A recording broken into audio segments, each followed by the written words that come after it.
ነገ ሰኔ 12 አቤት አቤት አቤት የኃያሉ የፈጥኖ ደራሹ የሩህሩህና ከሕፃንነታችን ጀምሮ በፍቅሩ እየመገበ ያሳደገን ፍቅሩን እንደ ምግብ ተመግበነው እንደ ውሃ ጠጥተነው ያሳደገን ሊቀ መላእክት ቅዱስ ሚካኤል የበዓለ ሲመቱ በመላእክት ላይ ሊቀ መላእክትነት የተሾመበት ታላቅ ክብረ በዓሉ በዚህ ቀንም 3 ጊዜ ሲኦል እየገባ ሶስት ጊዜ ሲኦል እየገባ ነፍሳትን ከሲኦል የሚያወጣበት ታላቅ ክብረ በዓል ነው።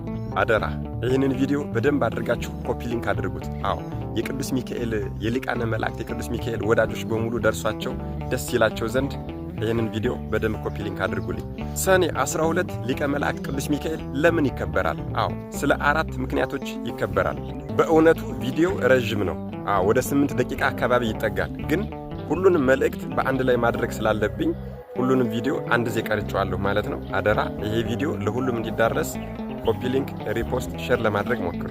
እሺ ሰኔ ሚካኤል የሚከበርበት አንደኛው ምክንያት ወር በገባ በ29 ማለትም ጌታችን በተወለደበትና በተነሳበት በ29 ቀን ሊቀ መላእክት ቅዱስ ሚካኤል ከውስጠኛው መጋረጃ ገብቶ ከቅድስት ሥላሴ ፊት ይሰግድና እንደዚህ ብሎ ይጠይቃል።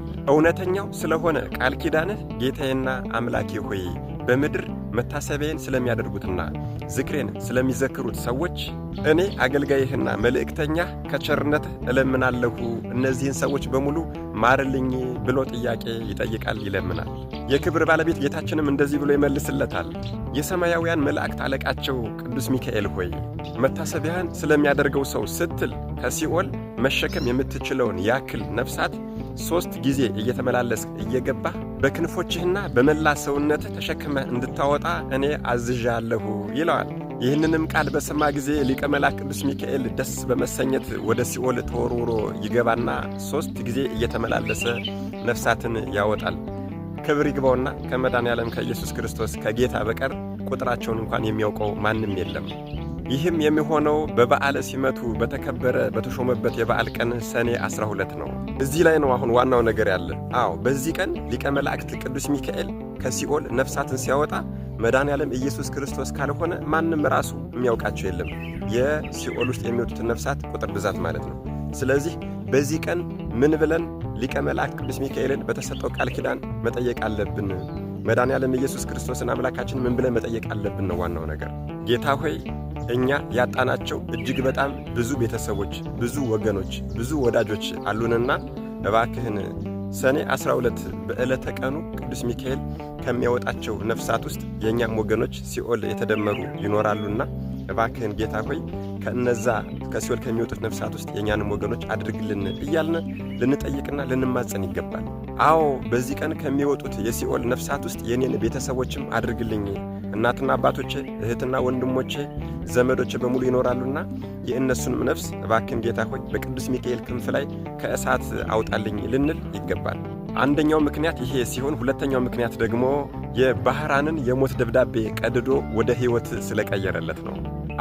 ቀሲስ ባህራን የእነዚያ የቅዱስ ሚካኤልን ዝክር የማያስታጉሉ የሚዘክሩ የነበሩ የሁለቱ ምስኪን ድሃዎች ልጅ የቅዱስ ሚካኤልን ዝክር በመዘከራቸውና በዓላቱን በማክበራቸው ይነቅፋቸውና ያንቋሻቸው የነበረውን የዚያን የግፈኛ ባለጸጋ ጎረቤታቸውን ሀብትና ንብረት ሙሉ ጥሪቱን የወረሰው ቅዱስ ባህራን የእነዚህ የቅዱስ ሚካኤልን ዝክር የሚዘክሩ ምስኪኖች ልጅ ይሄ ቅዱስ ባህራን ከተወለደና ካደገ በኋላ የዚህን ግፈኛ ባለጸጋ ጎረቤቱን ሀብትና ንብረት ጥሪቱን እንደሚወርስ ሊቀ መላእክት ቅዱስ ሚካኤል ትንቢት ሲናገር ይሄ ባለጸጋ ቢሰማ እያበላሁ እያጠጣሁ ተንከባክቤ ላሳድግልሽ ብሎ ከእናቲቱ ቅዱስ ባህራን ተቀበለና ገና ሕፃን እያለ በቁመቱ ልክ ሳጥን አሰርቶ ባህር ውስጥ ጥሎት ነበረ። ነገር ግን በእግዚአብሔር ፈቃድ ሌላ አገር ላይ ሂዶ ይሄ ሕፃን አድጓል። ከዚያም በኋላ ደግሞ አሁንም ይሄ ባለጸጋ ወደዚያች አገር ለንግድ በሄደበት ጊዜ ሊገለው ፈልጎ ባህር ውስጥ የጣለው የዛች የምስኪኗ ልጅ መሆኑን አውቋል። አሁንም በድጋሜ እባካችሁን ወደ አገሩ ልላከው ብሎ አሁንም ካሳደጉት ወላጆቹ ተቀብሎ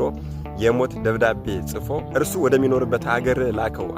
የላከው ደብዳቤ ምን ይላል? ይህን ደብዳቤ ይዞ የመጣውን ሰው እንዳያዛችሁ ገላችሁ በገደል ጣሉት የሚል ነበር። በዚህም ሰዓት ምስኪኑ ባህራን ይህንን የሞት ደብዳቤ ይዞ ሲሄድ የሰማያውያን መላእክት አለቃቸው ቅዱስ ሚካኤል በንጉሥ ጭፍራ አምሳል መጥቶ ይህንን ቅዱስ ባህራንን መንገድ ላይ ያስቆመና ወዴት ትሄዳለህ? እሱን ደብዳቤም አምጣ ብሎ ያንን ደብዳቤ እፍ ብሎ ከሞት ወደ ሕይወት ቀይሮለታል። ይህንን ደብዳቤ ይዞ የመጣውን ሰው ገላችሁ በገደል ጣሉት የሚለውን የሞት ደብዳቤ እፍ ብሎ ቀይሮ ይህንን ደብዳቤ ይዞ የመጣውን ባህራን የተባለ ወጣት እገሌ የምትባለችውን ልጄን አጋብታችሁ ሀብትና ንብረቴን ሙሉ ጥርቴን በሙሉ አውርሳችሁ ሙሉ ስልጣን ሰጣችሁ ደስታ ያደረጋችሁ ጠብቁኝ፣ ምልክትም ይሆን ዘንድ በእኔና በእናንተ ዘንድ የታወቀውን ማኅተሜን አስቀምጬላችኋለሁ ብሎ የሕይወት ደብዳቤ ጽፎ ላከው። በዚህም የተነሳ ቀሲስ ባህራን የሞቱ ደብዳቤ ወደ ሕይወት የተቀየረለት ታላቁ ክብረ በዓሉ ሰኔ 12 ይከበራል ማለት ነው።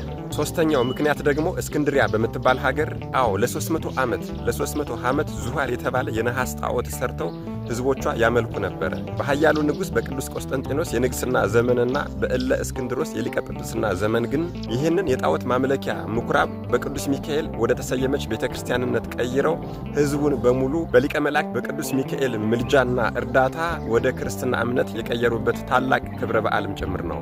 አራተኛው ምክንያት ደግሞ ቅድስት አፎሚያን የቅዱስ አስጠራኒቆስ ሚስት ቅድስት አፎሚያ እነዚህ ሁለት ባለትዳሮች የሊቀ መላእክት የቅዱስ ሚካኤልን የእናታችን የቅድስት ድንግል ማርያምንና የመድኃኔዓለም የኢየሱስ ክርስቶስን ዝክር ይዘክሩ የነበሩ ታላቅ ባለትዳሮች ናቸው። ታዲያ ባለቤቷ ከሞተ በኋላ ቅድስት አፎሚያ ለሰኔ 12 ዝክር እየተዘጋጀች እያለ ሰይጣን የብርሃን መልአክ መስሎ መጥቶ የመላእክት አለቃ ቅዱስ ሚካኤል ነኝ ብሎ ዝክር አትዘክሪ፣ ባል አግቢ፣ ልጅ ውለጅ፣ ሀብትና ንብረትሽ ዝም ብለሽ አትበትኝ እያለ በስጋዊ ስህተት ሊያስታት ቢሞክር እምቢ ብትለው መጨረሻ ላይ ማንነቱን ገልጾ አንቋት እያለ ሊቀ መላእክት ቅዱስ ሚካኤል በዚህ ሰኔ 12 ቀን ደርሶ ያንን ክፉ ሰይጣን በእሳት ሰይፍ የቀጣበት ቀን እርሷን ያዳነበት ቀንም ስለሆነ ነው።